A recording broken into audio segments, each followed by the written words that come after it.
बिस्मिल्लाहिर्रहमानिर्रहीम। अस्सलामुअलैकुम। नाज़रीन कराम, नई वीडियो में आपको खुश आमदीद कहते हैं। इस वक्त मुल्क में एक जानिब तो सियासी अदम इस्तेकाम और मुआशी अदम इस्तेकाम है, लेकिन वही दूसरी जानिब पूरी रियासती मशीनरी यूं लग रहा है कि वो सिर्फ और सिर्फ एक काम की तकमील पर लगी हुई है, और वो है NRO 2।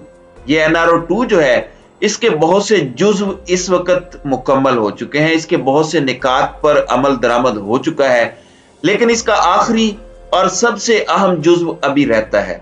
इस सब के अंदर, इस पूरे सिनेरियो में अब पाकिस्तान की जो आला अदलिया है उसे निशाने पर रख लिया गया है, और सियासी तूफान अब इदारों को भी अपनी लपेट में लेने के लिए यूं लग रहा है कि तैयार हो चुका है और ग्राउंड सेट हो चुका है।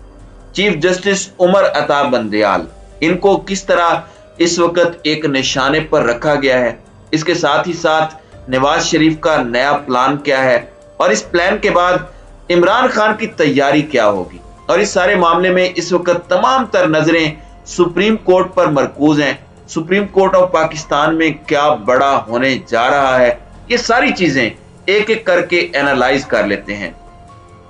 नाज़रीन इकराम, इस वक्त एक फंडामेंटल डिफरेंस है, और वो फंडामेंटल डिफरेंस इमरान खान और आले शरीफ में है।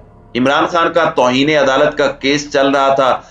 इमरान खान ने पब्लिक जलसों में ये बात कही कि जो भी फैसला होगा इस्लामाबाद हाई कोर्ट का, मुझे कबूल होगा।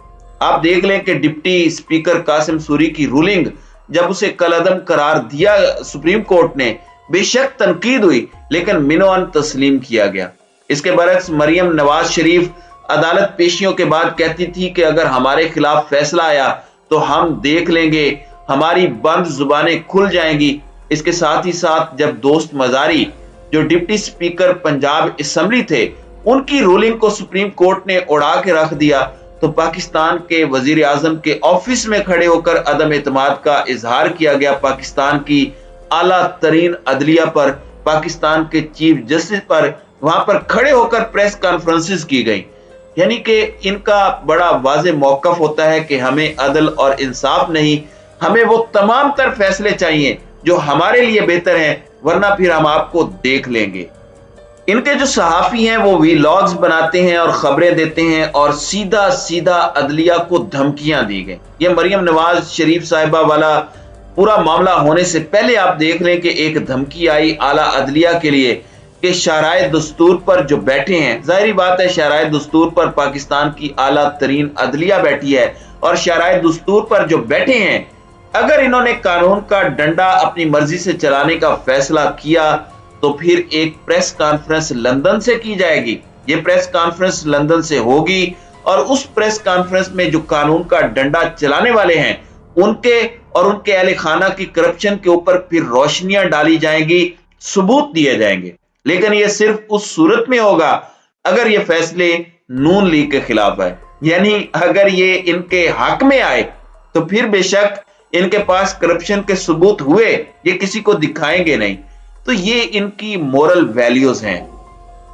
खैर, इस सारे मामले में नवाज शरीफ साहब ने जो हार्ट टू हार्ट एक ढोंक रचाया, गुफ्तगू की एडिटेड, बाद में उसे मीडिया में रिलीज किया गया, गिने चुने 3-4 सहाफी थे, तो उस गुफ्तगू में भी उन्होंने कहा कि मुझे नाअहल कर दिया गया। अब इस कानून के बारे में कहते हैं कि वो ड्रैकोनियन लॉ है, और इस सब के अंदर जो सुप्रीम कोर्ट ऑफ पाकिस्तान है वहां पर जजेस की तैनाती का इशू ऑलरेडी सबके सामने है। आज जस्टिस काजी फायज ईसा ने चीफ जस्टिस ऑफ पाकिस्तान को तकरीबन एक हफ्ता पहले खत लिखा था, उसमें सुप्रीम कोर्ट में जजेस की तकर्री का मामला उठाया। फिर आज से 2 दिन पहले जजेस की तैनाती के मामले पर जस्टिस काजी फायज ईसा के बाद 2 मजीद जजेस ने भी chief justice of Pakistan justice Umar Ata Bandial को खत लिखा, और जस्टिस सरदार तारिक मसूद और जस्टिस मंसूर अली शाह हैं, इन्होंने खत लिखा और कहा कि गुज़श्ता 9 माह से जजेस की जो तैनाती है, आसामियां हैं, वो खाली हैं, और कानून के मुताबिक सुप्रीम कोर्ट की आसामियों पर फौरी तैनाती बहुत ज्यादा जरूरी होती है। इससे पहले भी जब सुप्रीम जुडिशियल काउंसिल का कमीशन का इजलास बुलाया गया उस इजलास के बाद एक पूरी फेक न्यूज चलाई गई और एक नैरेटिव बनाया गया ऑनरेबल चीफ जस्टिस के खिलाफ। फिर उस नैरेटिव को उड़ा के रखने के लिए सुप्रीम कोर्ट ने ऑफिशियली उसकी पूरी ऑडियो रिकॉर्डिंग जारी की, और ऑडियो जो है वो जब आई सामने तो पूरे का पूरा प्रोपेगेंडा और पूरे का पूरा नैरेटिव जो टीवी चैनल्स की तरफ से चीफ जस्टिस के खिलाफ बिल्टअप किया जा रहा था, जिसमें कहा जा रहा था कि गालिबन इधर कुछ इस तरह के मामलात हो गए, डिसएग्रीमेंट हो गया, ये सब हो गया, वो सारा प्रोपेगेंडा तक खत्म हुआ जब पूरी की पूरी ऑडियोज रिलीज करनी पड़ी पाकिस्तान की आला अदलिया को। नाज़रीन इकराम, अब ये दोबारा एक पूरा नैरेटिव बनाने की कोशिश कर रहे हैं, और अब आपने आने वाले घंटों के अंदर, आने वाले दिनों के अंदर इस नैरेटिव को मजीद तेज होता देखेंगे, क्योंकि एनआरओ की तकमील क्या है? एनआरओ की तकमील ये है कि नवाज शरीफ के तमाम तर केसेस खत्म हो, नवाज शरीफ की नाअहली खत्म हो, और फिर ये बात यहीं तक नहीं रुकेगी।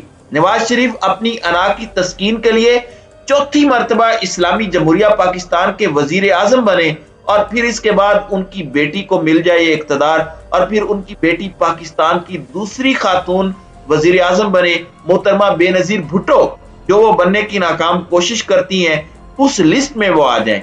ये अल्टीमेटली इनका ख्वाब है, और ख्वाब देखने पर कोई पाबंदी नहीं होती। आप बेशक बैठे बैठे अमेरिका का सदर बनने का ख्वाब देख लें, लेकिन ये आले शरीफ जो है अब ये क्या करने जा रहे हैं? आप देखें कि इनके जो सहाफी हैं वो इस वक्त लॉन्च हो चुके हैं, और एक पूरे का पूरा प्रोपेगेंडा ऑनरेबल चीफ जस्टिस के खिलाफ इस वक्त शुरू कर दिया गया है। और अब किस तरह का नैरेटिव बनाया जा रहा है जरा सुने। इमरान खान के लिए कानून और पीएमएलएन के लिए कानून और अब नहीं चलेगा, यानी कि अब ये इंसाफ का दौरा मेयार के इमरान खान के लिए कोई और कानून है, पीडीएम के लिए या स्पेशली पाकिस्तान मुस्लिम लीग नवाज के लिए कोई और कानून है, अब ये हम नहीं चलने देंगे। सुप्रीम कोर्ट में तब्दीलियां नागुज़ीर हो चुकी हैं, चीफ जस्टिस उमर अता बंदयाल खुद घेरे में है, ये कैप्शंस लगाई जा रही हैं कि सुप्रीम कोर्ट में अब चेंज इनविटेबल हो चुकी है, नागुज़ीर हो चुकी है। चीफ जस्टिस ऑफ पाकिस्तान घेरे में आ चुके हैं, साथी जजेस की हिमायत हासिल नहीं, कुछ भी हो सकता है। और बड़ी पेशगोई कर दी है इनके एक सहाफी ने, और ये पूरा ग्रुप है जिनका प्रोपेगेंडा हम पहले भी एक्सपोज करते आए हैं। लेकिन ये इंपॉर्टेंट क्यों है? क्योंकि ये इस वक्त अदलिया को प्रेशराइज करना चाहते हैं। इन्होंने दोस्त मजारी वाले केस में भी अदलिया को प्रेशराइज करने की, फुल कोर्ट बनाने की कोशिश की थी। उस प्रेशर के आगे भी सुप्रीम कोर्ट नहीं झुकी, और नजरिया जरूरत जो है, डॉक्ट्राइन ऑफ नेसेसिटी जो है, उसे ऑनरेबल चीफ सुप्रीम कोर्ट ने 2 दफा फ्लॉप किया। फिर कासिम सूरी वाले मामले में भी और दोस्त मजारी वाले केस में हर तरफ आप देख लें कि किस तरह से वो केसेस चले और किस तरह से इसे पसे पुष्ट डाला। अब ये बहुत बड़ा इम्तिहान भी होगा, क्योंकि ये एक माफिया है, और सिसिलियन माफिया जो है वो जैसे ऑपरेट करता है और जिस तरह से वो चीजें लेकर चलता है। अब ये तनकीद कर रहे हैं कि फैसल वाडा केस में इस आर्टिकल 6 को ड्रैकोनियन लॉ क्यों कहा, फिर नवाज शरीफ जो हैं उनके ऊपर भी ये सब कुछ किया जाए, फलां किया जाए, ढिमका किया जाए। तो ये तमाम तर चीजें हैं। अब देखते हैं कि ऊंट किस करवट बैठेगा, क्योंकि आने वाले दिनों में एनआरओ 2 की तकमील चाहिए, और एनआरओ 2 की तकमील भी ये सबसे इंपॉर्टेंट फैक्टर्स इसलिए होने जा रहे हैं जो मैंने आपके सामने अभी रखे हैं। और अदलिया पर एक बहुत बड़ा हमला, और ऑनरेबल चीफ जस्टिस को ये कॉर्नर करने की कोशिश करेंगे, और ये उन्हें प्रेशराइज करने की कोशिश करेंगे। हर तरह के टैक्टिक्स को इस्तेमाल किया जाएगा, और इस सारे मामले में उम्मीद पूरी कौम को यही है कि सुप्रीम कोर्ट ना पहले इनके हाथों प्रेशराइज हुई इस माफिया के हाथों, और ना ही आइंदा होगी। तो नाज़रीन इकराम, आपकी इस वीडियो के हवाले से क्या राय है? अब अपनी राय का इजहार कमेंट सेक्शन में जरूर कीजिएगा।